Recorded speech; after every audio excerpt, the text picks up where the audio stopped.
전능하신 하나님 아버지, 5월의 눈부신 햇살 아래 복되고 아름다운 주일을 허락하여 주심에 감사를 드립니다. 한 주간 동안 분주한 세상 속에 살던 저희들이 오늘은 모든 걱정과 무거운 짐을 내려놓고 주님 앞에 섰습니다. 예배하는 저희들에게 은혜를 내려 주옵소서. 십자가의 구원에 감격하게 하시고 부활하신 주님을 배우며 기쁨과 소망이 충만하게 하옵소서. 경배와 찬송을 삼위일체 하나님께만 올려드리오며 죄와 사망에서 우리를 구원하신 예수님의 이름으로 기원하옵나이다. 아멘. 다 같이 일어나서 찬양의 찬송 26장 찬송하겠습니다.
주보에 준비되어져 있는 고백의 기도 다 같이 기도하겠습니다. 공의의 하나님 아버지, 너희 몸을 죄에 드리지 말고 하나님께 그의 병기로 드리라 하신 말씀을 기억합니다. 저희들은 지난 한 주간 그렇지 못했습니다. 셋째 여러분은 하나님으로 명하며 이웃을 비방하였습니다. 비루한 말에 귀를 기울였고 육신의 안목을 따라 살았습니다. 힘들고 요급한 일을 만날 때는 하나님께 기도하기보다는 사람을 의지했습니다. 평안하고 즐거운 때에는 하나님께 감사하지 못하고 교만했습니다. 주님, 우리가 지은 모든 죄를 용서해 주옵소서. 신실한 믿음을 주옵소서. 예수님의 이름으로 고백의 기도를 드립니다. 아멘. 이 고백의 기도를 믿음으로 하나님께 드리는 성도들에게 하나님은 말씀으로 죄를 사하여 주십니다. 오라 우리가 여호와께로 돌아가자. 여호와께서 우리를 찢으셨으나 도로 낫게 하실 것이요 우리를 치셨으나 싸매어 주실 것이니라. 여호와께서 이틀 후에 우리를 살리시며 셋째 날에 우리를 일으키시리니 우리가 그의 앞에서 살리라. 아멘. 성시 교독은 112번 교회 교육주일에 하는 말씀으로 교독하겠습니다.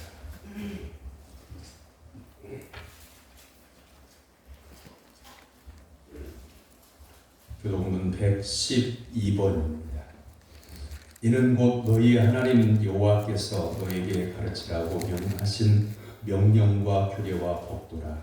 너희가 건너가서 차지할 땅에서 행할 것이니 곧 너와 네 아들과 네 자손들이 평생에 내 하나님 여호와를 경외하며 내가 너희에게 명한 그 모든 규례와 명령을 지키게 하기 위한 것이며 또 내 나를 장구하게 하기 위한 것이라. 이스라엘아, 듣고 삼가 그것을 행하라. 그리하면 네가 복을 받고 내 조상들의 하나님 여호와께서 네게 허락하신 같이 젖과 꿀이 흐르는 땅에서 내가 크게 번성하리라. 이스라엘아, 들으라. 우리 하나님 여호와는 오직 유일한 여호와시니 너는 마음을 다하고 뜻을 다하고 힘을 다하여 내 하나님 여호와를 사랑하라. 아멘. 사도신경으로 신앙 고백합니다. 나는 전능하신 아버지 하나님 믿습니다. 나는 그의 유일하신 아들 우리 주 예수 그리스도를 믿습니다. 그는 성령으로 잉태되어 동정녀 마리아에게서 나시고 본디오 빌라도에게 고난을 받아 십자가에 못 박혀 죽으시고 장사된 지 사흘 만에 죽은 자 가운데서 다시 살아나셨으며 하늘에 오르시어 전능하신 아버지 하나님 우편에 앉아 계시다가 거기로부터 살아있는 자와 죽은 자를 심판하러 오십니다. 나는 성령을 믿으며 거룩한 공교회와 성도의 교제와 죄를 용서받는 것과 몸의 부활과 영생을 믿습니다. 아멘. 자리에 앉아서 218장 찬송한 후에 다 같이 갈 때 홍선택 장로님 기도를 드리겠습니다.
변함없는 사랑과 은혜로 생명과 삶을 주관하여 주시고 인도하여 주시는 거룩하시고 고마우신 하나님 아버지 감사합니다.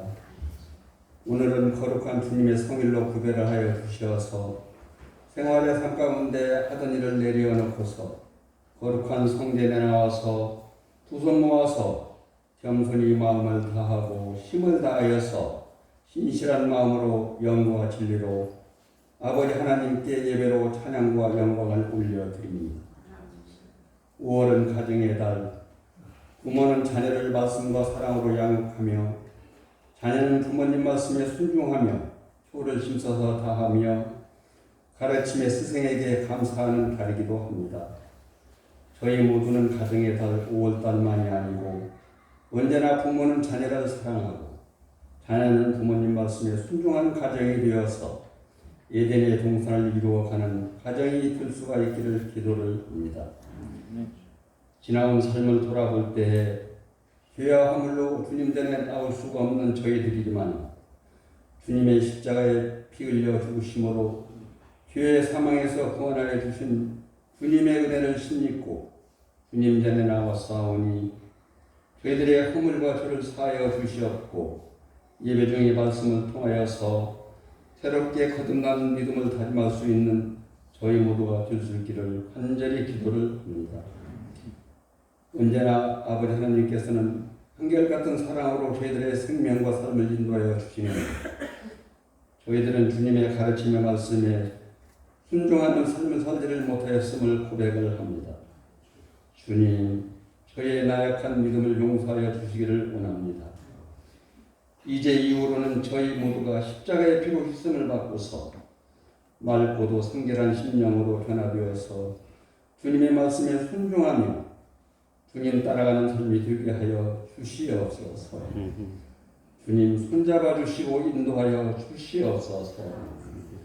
하나님 아버지, 이 시간 주님의 사랑과 은혜를 사모하는 간절한 마음으로 주님 앞에 찾아나온 성도님들에게 사랑과 자비를 베풀어 주시어서 영적으로 목이 마르고 갈급한 심령이 해갈이 있게 하여 주시고 마음속에 걱정과 근심이 있는 자가 있다면 근심과 걱정이 사라지고 위로를 받고서 성전의 문을 나갈 수 있도록 주님 은총을 내려 주시기를 기도를 합니다. 특별히 작은 자들을 위하여 기도합니다. 요양원에서 남의 도움을 받으며 살아가는 믿음의 형제들, 하나님 나라에 들어갈 때까지 주님의 손을 놓지 않게 하여 주시고, 또 육신의 질고로 병원에서 가정에서 아픔 중에 교회에 나오지를 못하고 있는 형제에게도 주님 찾아가 주시어 만져주심으로 회복의 나음이 있게 하여 주시옵소서. 사랑의 하나님 아버지, 코로나로 인하여서 세상 속에 시달리며 고생을 하다가도 저희는 주님의 십자가의 고난과 죽음을 생각하며 연약한 저희들의 믿음을 잃지 않고서 주님을 따르려고 할 때 우리 주님께서는 저희와 동행하여 주시고 코로나로부터도 지켜 보호하여 주시고 함께하여 주실 사실을 믿습니다. 하나님 아버지, 우리 신광교회를 위하여 기도합니다. 코로나로 인하여 핑계가 되어서 믿음이 행여 희석이 되지 않게 하여 주시고 바로 왕에게 10가지 재앙을 내려 심판을 하시듯이 이 시대에도 저희 믿는 자가 하나님께 간절히 기도하는 마음이 뜨겁게 일어나도록 은총을 내려 주시옵소서. 아멘. 특별히 기도가 없기는 저희 목사님에게 성령 충만함을 주시고 하나님께서는 주시는 능력과 지혜를 주시어서 주님께서 맡겨주신 양의 무리를 양육하고 인도할 때 영육간의 강건함으로 주님 인도하여 주시고 주님 함께하여 주시옵소서. 아멘. 그리하여서 우리 목사님의 헌신과 수고로 인하여서 우리 신광교회가 건강하며 성장하며 부흥하는 신광교회가 될 수 있기를 간절히 기도합니다. 아멘. 오늘도 우리 목사님 기도하시며 준비하신 하나님의 말씀, 영의 양식, 하나님의 말씀을 대안하실 적에 성령님께서 붙잡아 주시고 선포되는 말씀이 저희들의 심령의 밭에 심기어지는 복된 시간이 될 수만이 있기를 거룩하신 예수님의 이름으로 기도드리옵나이다. 아멘.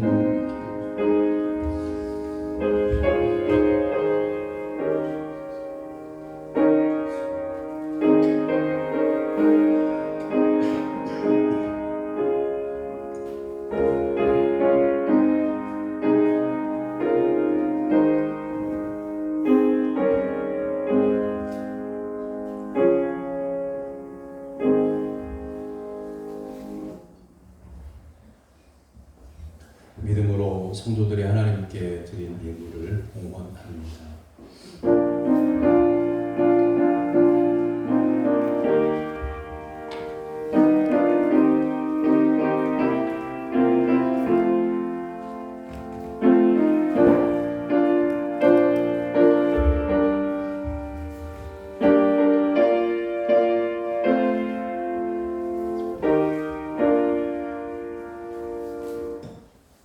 일용할 양식을 주시는 하나님 아버지, 지금까지 지내온 것 하나님의 크신 은혜임을 깨닫고 하나님 앞에 감사함으로 예물을 준비하고 드립니다.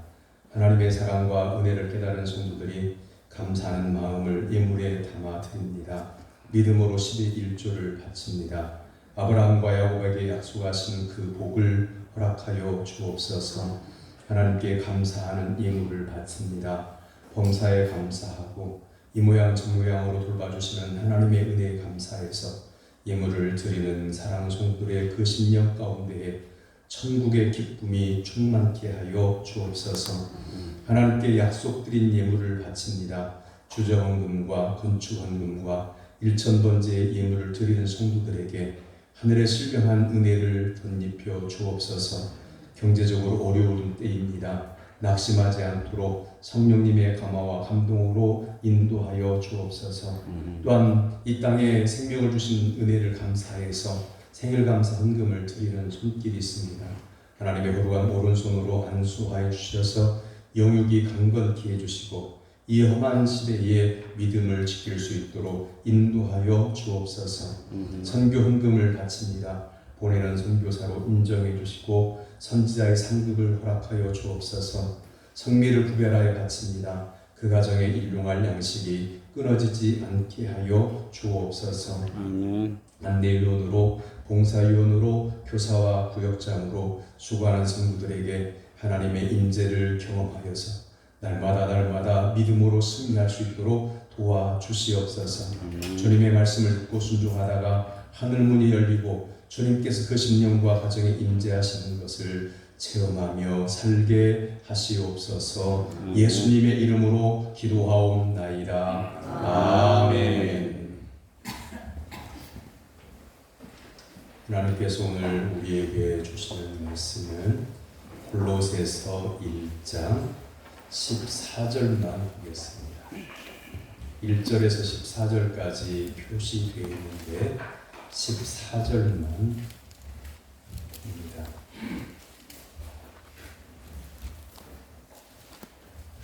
골로새서 1장 14절 말씀.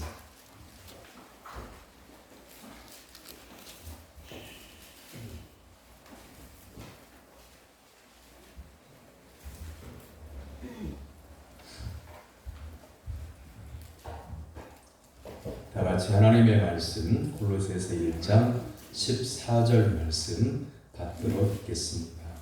그 아들 안에서 우리가 속량 곧 죄사함을 얻었도다. 아멘. 이는 살아계신 하나님의 말씀입니다. 옆에 있는 분 바라보고 이렇게 인사합니다. 반갑습니다. 마음 문 열고 말씀의 은혜 받읍시다. 마음 문 열고 말씀의 은혜 받읍시다. 주 안에서 사랑하고 존경합니다. 주 안에서 사랑하고 존경합니다. 1절에서 14절까지 말씀을 준비하다가 보니까 내용이 길어져서 절반으로 딱 나눴습니다.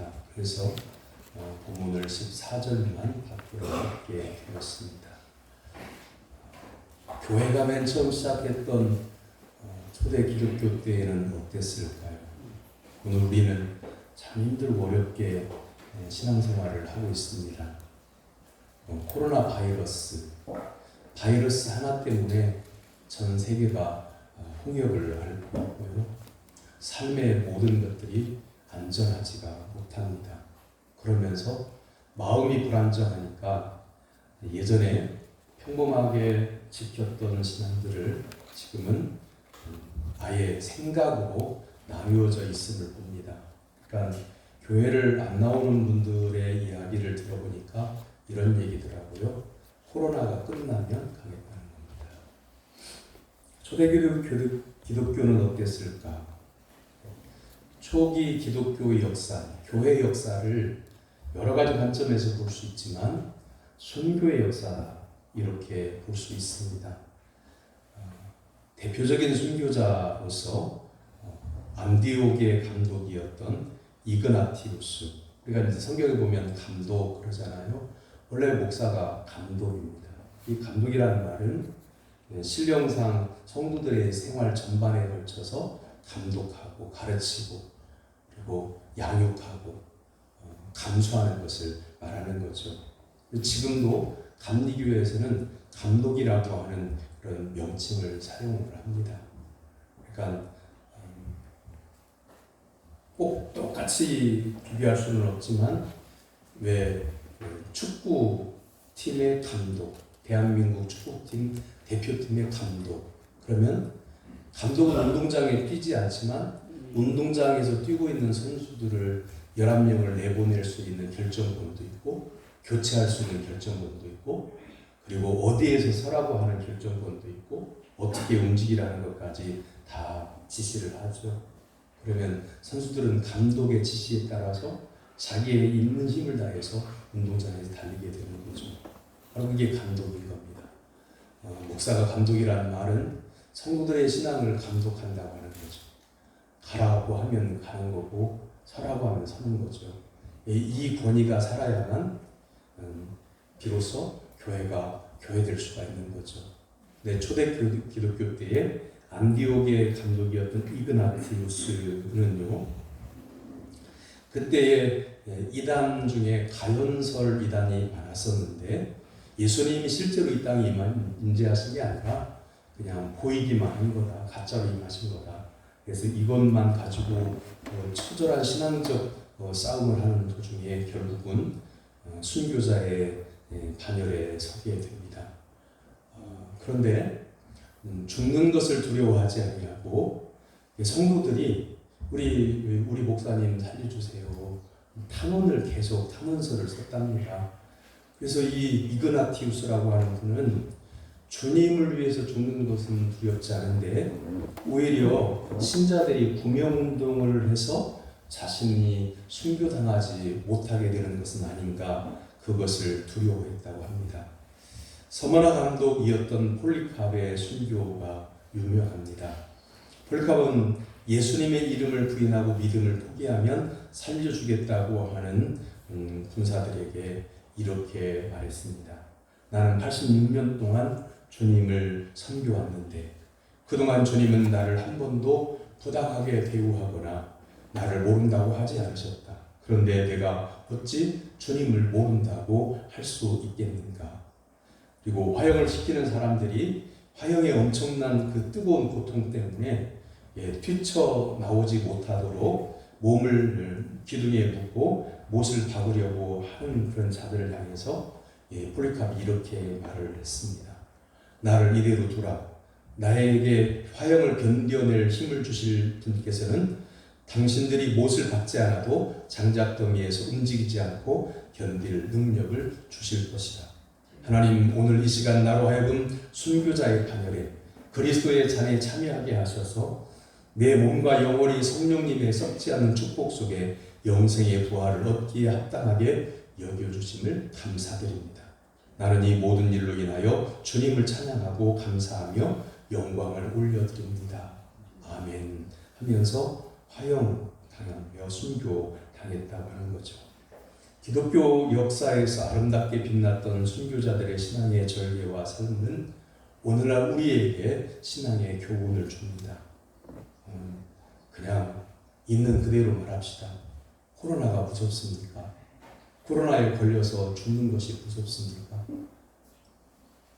예수 그리스도를 예배하고 하나님께 경배하기 위해서 이 바이러스가 무서워서 교회를 못 나옵니까?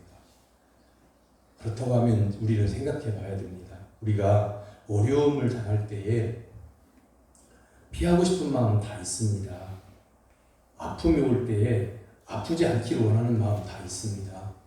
어려운 일이 내게 일어나지 않기를 원하는 마음 다 있습니다. 그런데 그것을 신앙을 저버리고 그걸 피해서 내 몸이 안전할 수도 있겠죠. 그런데 인생이라고 하는 것은 언젠가는 죽게 되어져 있습니다.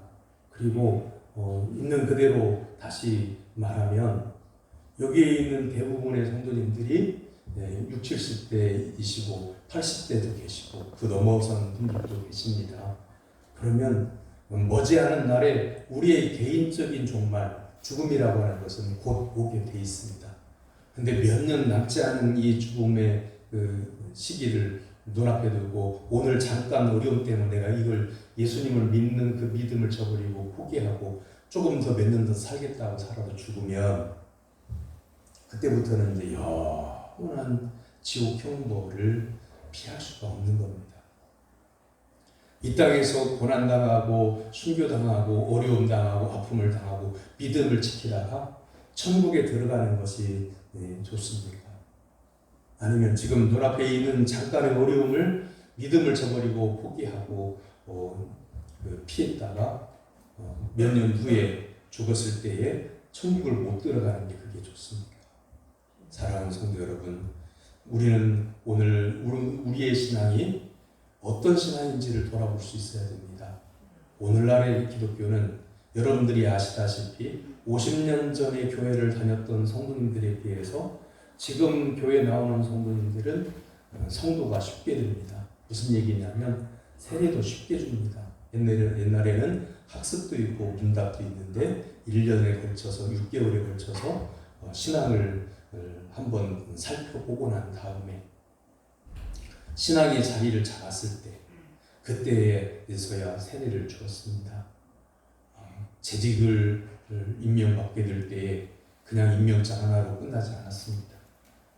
그런데 오늘날은 예수님 믿습니다라고 입으로 고백하면 성도가 됐다고 구원받았다고 이렇게 인정해주고 성도라고 우리가 부릅니다. 그런데 예수님을 믿는다고 말은 하는데 예수님을 믿기 전에 옛날에 생활하던 모습이나 지금의 생활하던 모습이나 조금도 달라진 게 없습니다. 그리고 또한 박해가 있다고 신앙을 포기하고 가정에 어려움이 있으면 다시 과거로 돌아갑니다.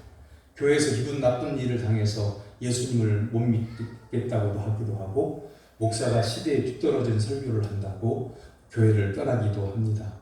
실제로 있었던 일인데 아는 목사님이 자기의 교회의 교인이 다른 지역으로 이사를 간다고 하니까 마침 그 다른 이사를 간다고 하는 그 지역에 아는 목사님의 교회가 있어서 그 교회로 가라고 했답니다. 그런데 한 번 출석을 하고는 나오질 않아서 그 교회 목사님이 신방을 가니까 이사를 와서 이삿짐을 덜 불러서 정리가 안 돼서 아직 바빠서 못 갔다고 해서 그런 줄 알고 돌아와서 이렇게 이제 전번 담임 목사 이사 오기 전에 그 담임 목사님께 그랬다고 했더니 그 목사님이 다시 이제 이사간 그 성도에게 전화를 해서 정말이냐 이렇게 안부도 묻고 그랬더니 거기서 하는 말이 유아실에 있는 이불이 지저분해서 안 간다 그랬답니다.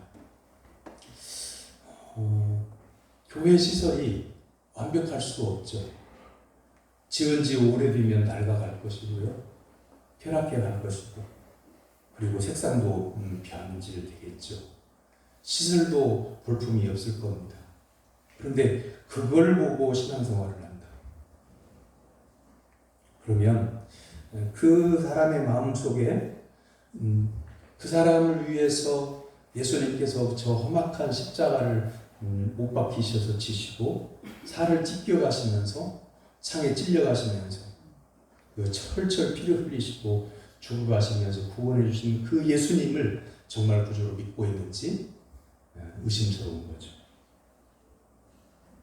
예수님의 십자가를 체험한 성도라면 시설의 조건 때문에 신앙을 멀리하지 않습니다.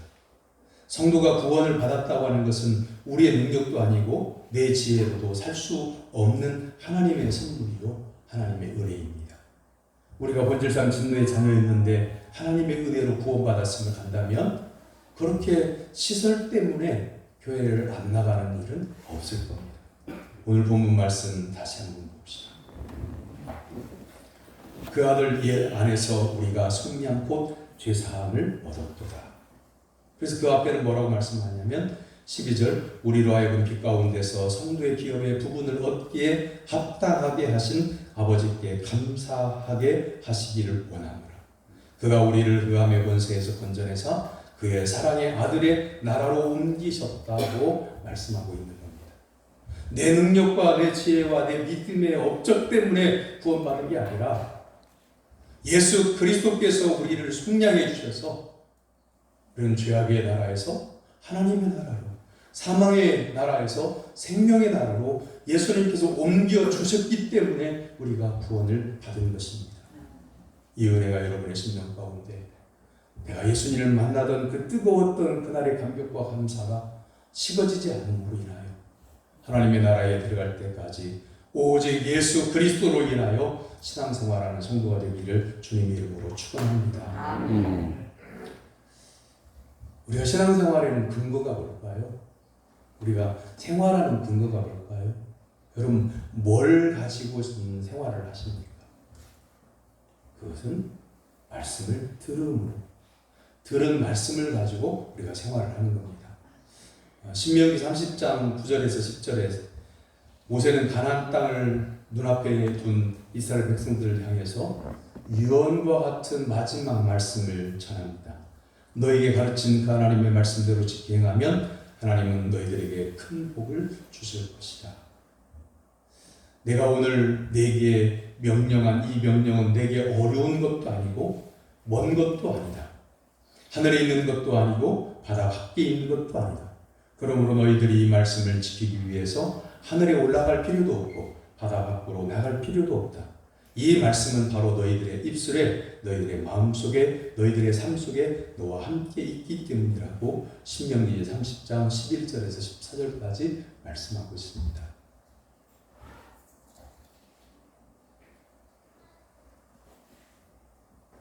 쉽게 얘기합니다. 하나님의 말씀이 우리의 입술과 우리의 마음에 있다는 말은 무슨 얘기냐면 예수 그리스도를 믿는 성도의 마음에는 이미 말씀이 있다는 겁니다. 그리고 그 말씀을 따라서 말하고 생활한다고 하는 거예요. 그래서 말씀을 지키기 위해서 하늘에 올라갈 필요도 없고 바다 밖에까지 가는 그런 엄청난 일을 행하지 않아도 된다라고 하는 것을 말씀하고 있는 겁니다. 다시 말하면 우리식으로 표현하면 마음만 있으면, 네 마음만 있으면 우리 일상생활 가운데 가족끼리 아니면 아는 사람들끼리 얘기를 하다가 이거 어쩌고 저쩌고 이것 때문에 그래서 네 마음은 있긴 하냐? 라고 이렇게 말을 하죠. 우리가 신앙생활을 참 어렵게 생각을 합니다. 교회 나올 때 물론 주일날 나올 때에 그냥 마실 가듯이 일바지 입고 막 그러게 나오는 게 아니고 그래도 목욕하고 머리 감고 그리고 화장도 좀 하고 깨끗하게 세탁했던 옷을 입고 정성스럽게 오잖아요. 그러면서 그게 신앙의 자세가 맞는 것이지만 그러면서 우리는 마음속에 자꾸 착각을 해요. 우리가 신앙생활을 하기 위해서는 이런 정성을 들여야 한다라고. 그러다 보니까 어떻게 되냐면 동네 마트에 갈 때 슬리퍼 신고 나가면서 내가 이렇게 불경 거는 게 아닌가. 신앙생활이라는 것은 갖춰 입고 해야 되는 건데 막 자꾸 이렇게 자기 자신을 겉포장만 잘하려고 하는 생각을 갖게 해요. 근데 우리가 잘 때든 그리고 집 안에서 일어나고 생활할 때든 문 밖에 나올 때든 우리가 생활할 때 격식을 갖춰서 하지 않는 것처럼 예수 그리스도를 마음으로 믿고 입술로 고백하는 정도는 격식을 차려서 신앙생활을 하지 않는 겁니다. 예배 때에 갖춰 입고 오는 것과 일상생활 가운데 신앙생활하는 것을 분리를 하면 안 되는 거예요.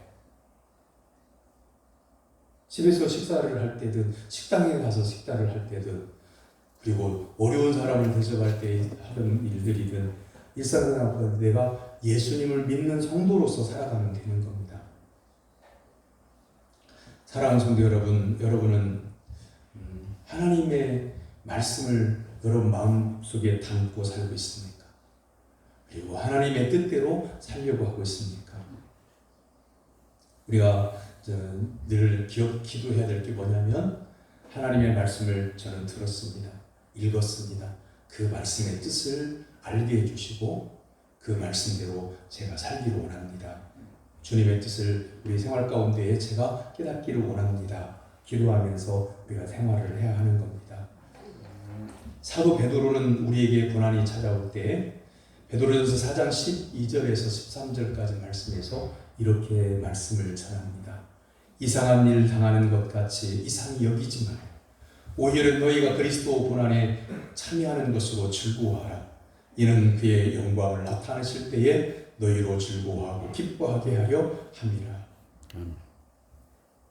예수님을 믿고 예수님을 따르면서 생활하는데 어려움이 많다. 그러면 어려움이 많기 때문에 우리는 우울해지거든요. 그럼 우울해지면 기분이 이제 까맣게 되고 그러면서 신앙생활은 기쁨이 없다고 이렇게 생각을 해요. 근데 오히려 하나님의 말씀대로 살려고 하다가 어려움을 당했잖아요. 고난을 당했잖아요. 내가 역경을 당했잖아요. 사람들이 업신여김을 당했잖아요. 근데 베드로 사도는 그럴 때에 그리스도의 고난에 참여한 것으로 즐거워하라고 말씀하고 있는 겁니다. 말씀을 따라 행하려고 하다가 어려움을 당했다. 그러면 내가 사람들로 인하여서 애매한 말을 듣기 때문에 기분이 나쁜 게 아니라 그리스도의 고난에 참여했던 것으로 인하여 기뻐하는 그런 마음을 가지라고 하는 거죠. 우리는 고난을 당함으로써 예수님의 고난에 참여하게 됩니다. 참여한다는 말은 성경에 코이노니아라고 하는 말로 썼습니다. 코이노니아라고 하는 말은요, 친교라고 우리는 보통 알고 있어요. 나보다 친교하다. 그런데 이게 그냥 우리들끼리 한번 모여봐요. 우리 밥 한번 먹게요. 우리 친교하게요. 이런 친교가 아닌 겁니다. 그리스도와 함께 더불어서 주님이 기뻐하시는 일을 함께 할 때에 그게 코이노니아인 겁니다. 교인들끼리도 친한 사람들끼리 계를 하듯이 우리끼리 교회가 같은 교회가 아니어도 형제처럼 모임을 갖자 해서 형제회 이런 모임들이 있더라고요. 우리는 세상의 미랄처럼 살자 그러면서 동네 친구들끼리 전국에 뿔뿔이 흩어져 신앙생활하고 있는데 밀화해 그러면서 1년에 2번 만나가지고 그래 친기하고. 그런데 예수 믿는 사람들끼리 예수님의 이름으로 모이고 그리고 식사를 할 때 예수님의 이름으로 기도도 하죠. 그리고 식사하고 그리고 그게 우리가 코이노니아 했다. 부분적으로는 맞지만 진정한 의미에서 코이노니아는 뭐냐면 하나님의 교회를 위해서 믿음의 땀과 눈물을 흘리는 것. 함께 더불어서 그게 코이노니아입니다. 예수님의 영광이 드러나야 코이노니아가 되는 겁니다. 하나님이 기뻐하셔야 코이노니아가 되는 겁니다. 예전에 한번 제가 얘기한 적이 있는 것 같아요. 한 20년 전에 교회 집사님이 트럭을 몰고 가다가 트레일러를 찾은 큰 트럭 그 뒤를 졸음운전하다가 받아버렸어요. 그래가지고 의식을 잃고 병원에 실려갔습니다. 연락이 와가지고 그 가족이 그 형님이 장로님이신데 울면서 저에게 전화를 해서 목사님 제 동생이 사고 나서 죽어가 합니다. 오셔서 기도해 주시면 감사하겠습니다. 장로님이 울면서 기도를 했어요. 그래서 달려갔더니 응급실에 누워있는데 처참합니다. 저는 그렇게 다친 모습을 처음 봤어요. 이렇게 말하면 피부가 약하신 분들한테는 죄송해요. 트레일러 그 트럭 뒤를 받으면서 높이가 있는 트럭이니까 1톤 트럭으로 가서 받으면서 이게 머리에 닿았어요. 그러니까 이제 뼈는 안 부서졌는데 머리 두피를 점여버렸어요. 완전히 점여버렸어요. 위로 뒤까지. 그 모습을 제가 보는데 막 끔찍하더라고요. 그리고 그 지방에 있는 대학병원인데 가망이 없다는 겁니다. 그래서 저도 확신은 없습니다만 의사가 가망이 없다는 말에 동조해서 우리가 가망이 없으니까 그냥 포기하고 그냥 기도나 합시다 이렇게 말할 수는 없는 거잖아요. 생명은 하나님께 달려 있으니 하나님을 의지하고 기도합시다. 그리고 다 그때는 병원 현방 자유스럽게 몇십 명이 가도 들어갈 수 있었던 때니까 제가 그 벗겨진 머리 위에다가 손을 그리고 성도님들 사지를 다 붙잡고 거기서 뜨겁게 기도했습니다. 그리고 그 병원에서는 못 한다고 하니까 그래서 큰 병원으로 옮겨가지고 3개월 만에 자기의 걸음으로 걸어서 퇴원을 했습니다. 놀라운 일이죠. 자, 그럼 보세요.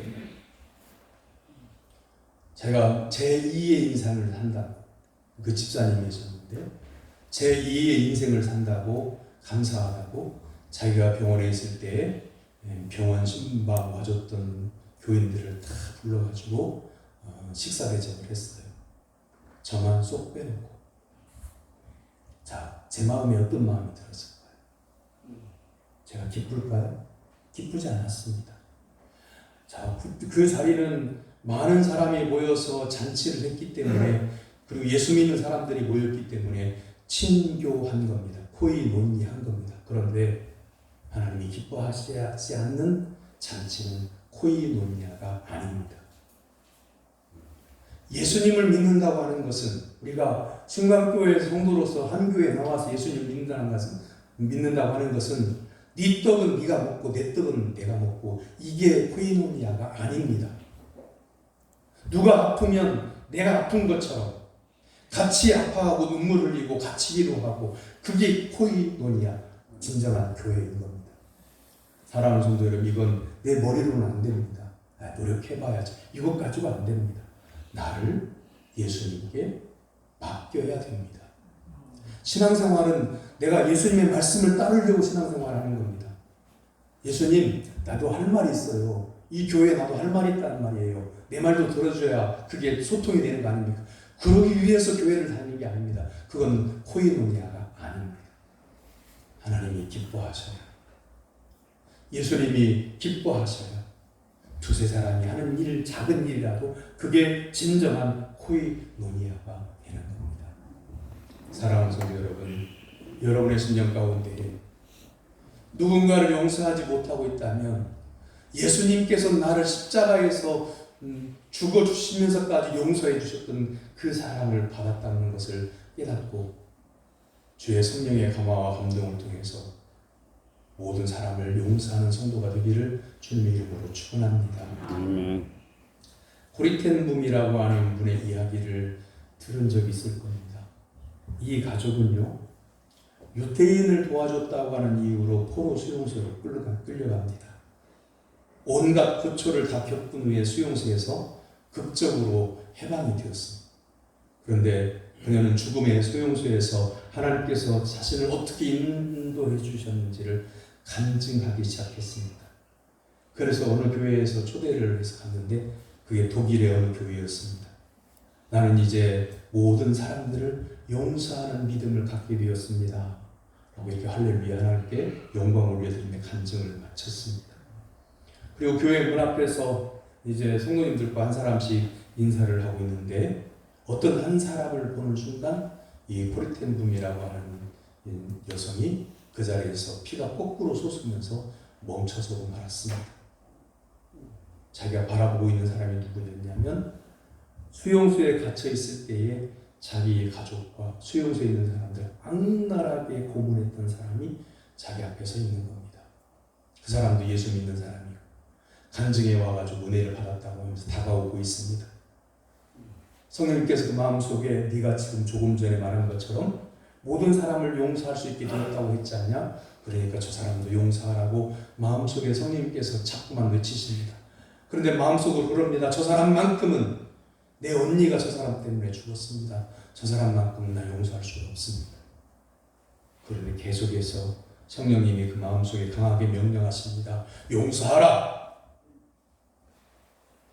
이 코리텐붐 여성이 자기 가족을 고문하고 자신을 고문하고 언니는 저 사람의 고문 때문에 죽었던 그 사람을 바라보면서 눈물로 기도하고 온몸을 떨면서 그리고 손을 내밀어서 그 사람을 꼭 안아주면서 용서합니다 라고 울면서 떨면서 그렇게 용서를 했습니다. 그런데 은혜를 누가 받았을까요? 그 사람도 받았겠지만 자기 자신을 꼭 안아주시는 전폭적으로 사랑해 주시는 하나님의 은혜를 이 코리텐붐 이 여사가 느끼는 거죠. 남을 용서해 본 경험이 있습니까? 용서를 하면 저 사람이 나한테 어떻게 했는데요 저 사람을 용서해. 그런데요 용서를 하는 순간 그 사람이 은혜를 받는 게 아니고요 내가 은혜를 받습니다. 제가 위로는 아들이 하나 있고 아래로는 딸이 있잖아요. 이거 아시잖아요. 아들을 자주 못 봤으니까 인사는 시켜드렸습니다만 근데 아들, 딸을 두었거든요. 그런데요, 그 아들을 낳기 전에 그 잉태했던 또 하나의 아이가 있었습니다. 제 아내의 태중에. 지금 있는 아들이 큰 아들이 아니에요. 위에가 그 임신했던 아이가 있었어요. 근데 이웃집에 그 교회를 접대하는 그 사람이 사택에 와가지고 깽판을 부리는 그런 통에 놀래가지고 그 태아가 죽었어요. 병원에 가니까 늦었다고 해요. 제가 그때 30이 안 됐었던 때인데요. 목회를 막 시작했던 때이고요. 그래서 제가 하나님께 그랬습니다. 하나님, 태중의 아이를 잃어가면서까지는 제가 이렇게 목회 못하겠습니다. 내가 저 사람 어떻게 해버리고 목회 그만두겠습니다. 그런데요, 새벽마다 하나님 앞에 나와 그렇게 기도할 때 몇 날 며칠을 울었습니다. 그러는데요, 하나님은요 정말 공의로우신 하나님이십니다. 그 사람이요 오토바이 타고 가다가 그 차를 자기가 받아가지고 원대병원에 입원했다. 기도할 때마다 눈물로 기도할 때마다 하나님께서 제게 이렇게 말씀하시는 것 같아요. 병원에 입원했을 때 가서 찾아가라. 병원에 입원해 있을 때 가서 기도해 주라. 저 가기 싫은데 내 아이를 죽인 저 사람에게 내가 왜 갑니까? 보상도 못 받고 사과 한마디 못 들었는데 내가 왜 갑니까? 그러다가 하나님의 말씀에 순종해서 음료수 사들고 병실문을 들어갔습니다. 병실문이 이렇게 열리는 문이었어요. 이렇게 열고 들어가는 문이 아니라 옆으로 쓱 열리는 문이잖아요. 문을 딱 열었더니 쫙 열리는데 정면에 그 사람의 침대에 눕지도 못하고 기부스를 하고 이렇게 팔을 걸어놨어요. 이게 조금씩 쫙 보이는데 보이기 시작하는 순간부터 제 마음이 성령으로 뜨겁게 놓아지더니 그 사람이 불쌍히 보이기 시작합니다. 그 눈물이 주르륵 흘렀어요. 별다른 말하지 않고 가서 손잡아주면서 하나님께 간절히 기도해 줬어요. 근데 제 마음속에 아들아, 내가 너를 사랑한다. 내가 너를 위해서 십자가를 졌노라. 그러니까요, 제 눈에서 하염없이 은혜의 뜨거운 눈물이 쉴 새 없이 흘러내렸어요. 그 사람은 하나도 변하지 않았습니다. 그런데 제가 변했습니다. 사랑하는 성도 여러분, 용서하는 자에게 은혜가 임합니다. 그러면 여러분의 마음속에 천국을 맛보게 됩니다. 하나님의 나라에 들어갈 때까지 예수 그리스도만을 바라보고 말씀 안에 살아서 늘 성령의 뜨거운 은혜를 체험하고 승리하는 성도가 되기를 주님의 이름으로 축원합니다. 기도하겠습니다.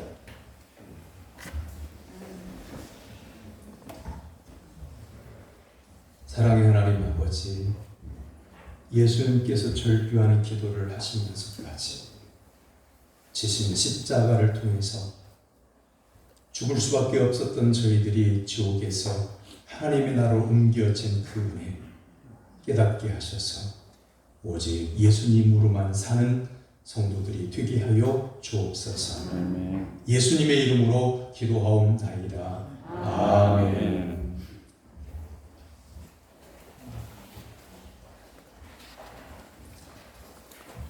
오늘은 교사 주일입니다.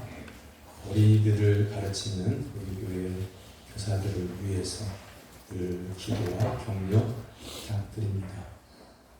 그리고 8월 29일 날 한존 직분자 선택에 있어서 하나님께서 기뻐하시고 하나님께서 원하시는 직분자가 세워질 수 있도록 기도해 주시기를 바랍니다. 합심기도 6번에 기록되어져 있습니다. 하나하나 살펴보면서 매일매일 기도하시기를 바랍니다. 옆에 있는 분 바라보시고 이렇게 인사합니다. 예수님을 따라 삽시다. 예수님을 따라 삽시다. 다 같이 일어나서 55장 찬송하겠습니다.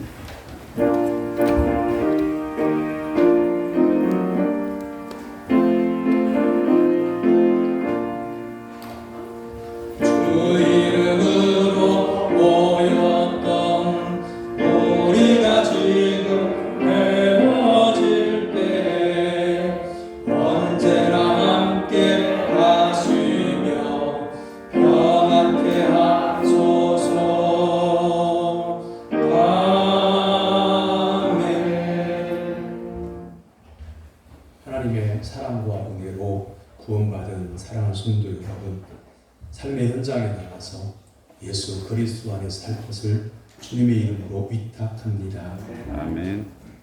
죄인을 구하시려고 십자가를 지신 우리 주 예수 그리스도의 은혜와 오늘도 한결같이 사랑해 주시는 하나님 아버지의 지극히 크신 사랑하심과 미련한 우리에게 지혜를 주시는 성령님의 감화, 감동, 교통하심의 은혜가 주님의 사랑과 은혜를 깨닫고 오직 주님만을 따를 것을 결단한 성도들 머리 위에 그들의 가정 가운데에 영원토록 함께 하시기를 축원하옵나이다. 아멘.